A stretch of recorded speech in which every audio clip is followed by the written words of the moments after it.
देवियों और सज्जनों, जगदीश सोशल मीडिया नेटवर्क में आप सभी का दिल से स्वागत। प्रतिदिन के अनुसार प्रस्तुत करते हैं स्वामी वासुदेवानंद जी सरस्वती इनके अमृतमय वाणी द्वारा विष्णु सहस्त्र नाम प्रवचन। प्रथम नमन आपको। जय गुरुदेव। श्री विष्णु सहस्त्रनाम ज्ञान यज्ञ प्रवचन क्रमांक 256, श्लोक क्रमांक 39 और नाम क्रमांक 241। आज 14 जनवरी है और अपने यज्ञ के ठीक 405 दिन शेष है। आज मकर संक्रांति का पर्व है। तुकाराम महाराज कहते हैं, देव तिळी आला गोडे गोड जीव धालाम, साधला हा पर्व काळ गेला अंतरीचा मळ, पाप पुण्य गेले एका स्नानेची खुंटले, तुका म्हणे वाणी शुद्ध जनार्दन जनी, साधला हा पर्व काळ गेला अंतरीचा मळ, अंतरीचा मळ गेला अंतरीचा मळ। आज मकर संक्रांति का दिन है और इस शुभ काल में भगवान तिल में प्रवेश करते हैं। भगवान की अनुकूलता होने से ही जीव तृप्त होता है। इस प्रकार का पर्वकाल उपस्थित होते ही अंतःकरण की सब गंदगी समाप्त हो जाती है और इस पर्व काल में किसी तीर्थ क्षेत्र में स्नान करने से पाप पुण्य समाप्त हो जाता है और सब पाप नष्ट होने के बाद ही यह वाचा सिर्फ और सिर्फ भगवान का मधुर मधुर शब्दों में वर्णन करती है। मकर संक्रांति का विशेष महत्व हमारे शास्त्रों में इस प्रकार आया है। इस दिन भगवान सूर्य नारायण अपने पुत्र शनिदेव को मिलने के लिए जाते हैं, क्योंकि शनिदेव मकर राशि के स्वामी हैं। दूसरा कारण यह बताते हैं कि 52 दिन से शरशैया पर लेटे हुए भीष्माचार्य जी ने आज के ही दिन प्राण छोड़े थे। तीसरा कारण यह बताते हैं कि गंगा जी आज के ही दिन भगीरथ जी के पीछे पीछे चलकर कपिल मुनि के आश्रम से होकर गंगा सागर में प्रविष्ट हुई थी और सगर के पुत्रों का उन्होंने उद्धार किया था। एक कारण यह भी बताते हैं कि आज के ही दिन यह प्रकृति करवट बदल लेती है और पांचवा कारण यह बताते हैं कि आज से ही सूर्य का तिल तिल स्वरूप उत्तर दिशा की ओर बढ़ता है। आज तो महाराज तीर्थराज प्रयाग में आनंद आनंद है। गोस्वामी जी लिखते हैं, माघ मकर गति रवि जब होई, तीरथ पति ही आव सब कोई, देव दनुज किन्नर नर श्रेणी, सादर मज्जहि सकल त्रिवेणी, पूजहि माधव पद जल जात, परिस अखय बटु हर्षहि गात। आप सभी के जीवन में यह पर्वकाल सदैव आनंद मंगल की वर्षा करे, यही प्रभु से प्रार्थना करता हूँ। ओम त्र्यंबकं यजामहे सुगंधिं पुष्टिवर्धनम्, उर्वारुकमिव बन्धनान् मृत्युर्मुक्षीयमामृतात्, सदाशिवसमारम्भान् शङ्कराचार्यमध्यमाम्, अस्मदाचार्य पर्यन्तं वन्दे गुरु परम्पराम्। शान्ताकारं भुजगशयनं पद्मनाभं सुरेशं विश्वाधारं गगनसदृशं मेघवर्णं शुभांगं लक्ष्मीकान्तं कमलनयनं योगिभिर्ध्यानगम्यं वन्दे विष्णुं भवभयहरं सर्वलोकैकनाथम्।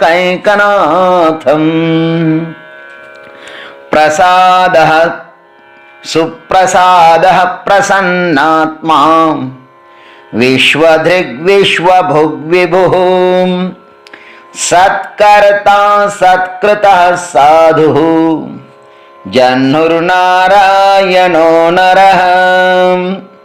ओम विभवे नमः। ओम तत्सत। वही परमात्मा विश्वधृग भी है, वही परमात्मा विश्वभुग भी है और वही परमात्मा विभु भी है। इस विश्व का सर्जक भी वही है, पालक भी वही है एवं संहारक भी वही है। अब उस परमात्मा का स्वरूप किस प्रकार का है सो अब इस विभु नाम से कहते हैं। विभु का अर्थ होता है जो सर्वव्यापी है। भाष्यकार लिखते हैं हिरण्यगर्भादि रूपेण विविधम भवति इति विभुः। मुंडक उपनिषद में उसको कहा है नित्यम विभुम। हिरण्य गर्भा रूप से वो परमात्मा विविध होते हैं ना, इसलिए उसको विभु कहते हैं। आकाश यदि प्रत्येक वस्तु में है तो उसे सर्वत्र उपलब्ध होना चाहिए। वैसे ही परमात्मा इस संसार के कण कण में व्याप्त है तो उसे भी व्यापक एवं निराकार होना चाहिए। जैसे पानी का अपना कोई आकार नहीं होता, उसे जिस आकार में डाला जाता है ना वह वही आकार धारण करता है। भगवान ने गीता जी में बहुत सुंदर बात कही है। 15वें अध्याय की बात है। भगवान वहां पे अर्जुन को कहते कि हे अर्जुन, मैं सर्वत्र व्याप्त हूं। यह निस्संदेह सत्य होते हुए भी मैं लोगों की जैसी बुद्धि होती है ना उनको वैसे ही प्रतिभासित होता हूं। किसी की भी बुद्धि पवित्र हो अथवा अपवित्र हो, मैं उनकी बुद्धि के अनुरूप ही उनको दिखाई देता हूं। मैं तो जैसा हूं वैसा हूं, मेरे में कोई फर्क नहीं है, लेकिन फर्क है देखने वालों की बुद्धि में। जैसे ध्वनि आकाश का गुण होते हुए भी भिन्न भिन्न वाद्य के अनुसार उसके अलग अलग सुर सुनने में आते हैं।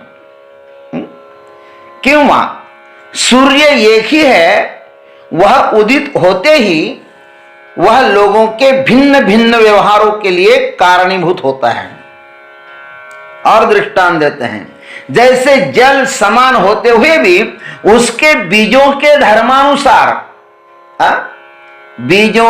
धर्मानुसार भिन्न भिन्न पेड़ पौधे पैदा होते हैं। जल तो एक ही है।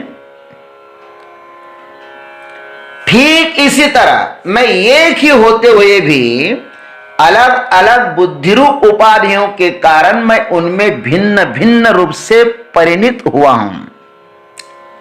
अथवा एक सयानी और दूसरा अज्ञानी, ये दो मनुष्य जब रास्ते से चलते हैं और उनको रास्ते में कड़ी वाला नीलमणियों का हार दिखाई देता है तो अज्ञानी उसको सांप समझ करके घबरा जाता है, लेकिन जो सयाना है, ज्ञानी है, वह उसको देखकर खुश हो जाता है। हार एक ही है, किंतु उसका दोनों पर भिन्न भिन्न परिणाम हुआ। और भी सुनो, जैसे स्वाति नक्षत्र का जल एक ही है, किंतु वह जब सीपे में पड़ता है तो उसके मोती होते हैं, और सांप के मुंह में पड़ता है तो उसका विष बनता है। हे असो स्वातीचे उदक, शुक्ति मोती व्याळी विख, तैसा सज्ञानासी मी सुख, दुख तो अज्ञानासी। ठीक वैसे ही मैं एक होते हुए भी ज्ञानियों को सुख स्वरूप होता हूं और अज्ञानियों को दुख स्वरूप दिखाई देता हूं। अलंकार मात्र भ्रांति है। अलंकार क्या है? भ्रांति है। और सत्य क्या है? सुवर्ण है। बर्तन मात्र आकार है, निराकार तो माटी ही है। वैसे ही परमात्मा मात्र सत्य है। संसार तो एक जादू का खेल है मेरे भाई। अलंकार जैसे सुवर्णकार के बुद्धि का विलास है, वैसे ही यह संसार परमात्मा का मात्र खेल है। यह सब ईशावास्यमिदं सर्वम, सब परमात्मा से लबालब भरा हुआ है। मुंडक श्रुति ने कहा है, परमात्मा विभु माने व्यापक होने के कारण देश परिच्छिन्न भी नहीं है। समस्त वस्तु देश परिच्छिन्न है, ध्यान रखना, समस्त वस्तु देश परिच्छिन्न है। जैसे मेरा यह देह इस कुटिया में है और ये कुटिया आश्रम में है। आश्रम महाराष्ट्र के इस बुल्ढाना जिले में है। बुल्ढाना भारत का एक अंग है, भारत देश में है। भारत देश इस पृथ्वी पर है और यह पृथ्वी सूर्यमंडल में है। सूर्यमंडल ब्रह्मांड में है और ऐसे अनंत ब्रह्मांड परमात्मा के उदर में है। अतः परमात्मा कैसे हुए? व्यापक हुए और देश परिच्छिन्न नहीं है। वो दीर्घ विस्तार के संवित का नाम ही तो देश है। देश किसे कहते हैं? दीर्घ विस्तार का जो ज्ञान है ना, वही देश है। और क्रम संवित का नाम काल है। कालो क्रम संविता। और वस्तु भेद की संवित का नाम पदार्थ है। वह परमात्मा इतना व्यापक है, वह कहीं परिच्छिन्न होता ही नहीं है। वह नित्य है ना, इसलिए कि काल परिच्छिन्न नहीं है। अणु रेणु से लेकर ब्रह्मा की आयु तक युग युगांतर आदि का जो काल है, उसका भी वह दृष्टा है, अतः नित्य है। और इस समय भी वह है। वह परमात्मा इतना व्यापक है कि अनंत ब्रह्मांड उसके उदर में समा जाते हैं। अतः वह यहां भी है, अनंत ब्रह्मांड उदरी तो हा बालक नंदा घरी। वह परमात्मा किसी एक वस्तु में नहीं है, वह तो सर्वगत है। अतः यहीं पर है। मेरे पूर्व में है, पश्चिम में है, उत्तर में है, दक्षिण में है, ऊर्ध्व देश में है, अधोदेश में है, दशों दिशाओं में वही व्याप्त है। मैं उसे देख रहा हूं। उसके अतिरिक्त यहां पर अन्य कुछ है भी तो नहीं। वह नित्य है, विभु है और सर्वगत है।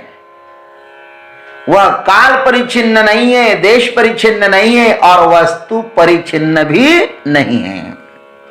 अज्ञान के कारण जीव अपने को व्यष्टि, देश, काल और वस्तु परिच्छिन्न चैतन्य मानता है, किंतु इन वस्तु में समष्टि की दृष्टि का सर्वथैव बाध हो जाएगा। तब मात्र केवल अखंड चैतन्य परब्रह्म परमात्मा ही शेष रह जाएगा। सब अपने आप तिरोहित हो जाएंगे। ओम तत्सत। जय गुरुदेव, जय जगदीश्वर, जय जय महाकाल। अभी आप सुन रहे थे स्वामी वासुदेवानंद जी सरस्वती इनके अमृतमय वाणी द्वारा विष्णु सहस्त्र नाम ज्ञान यज्ञ प्रवचन का अगला भाग लेकर कल सुबह फिर उपस्थित होंगे। हरिओम।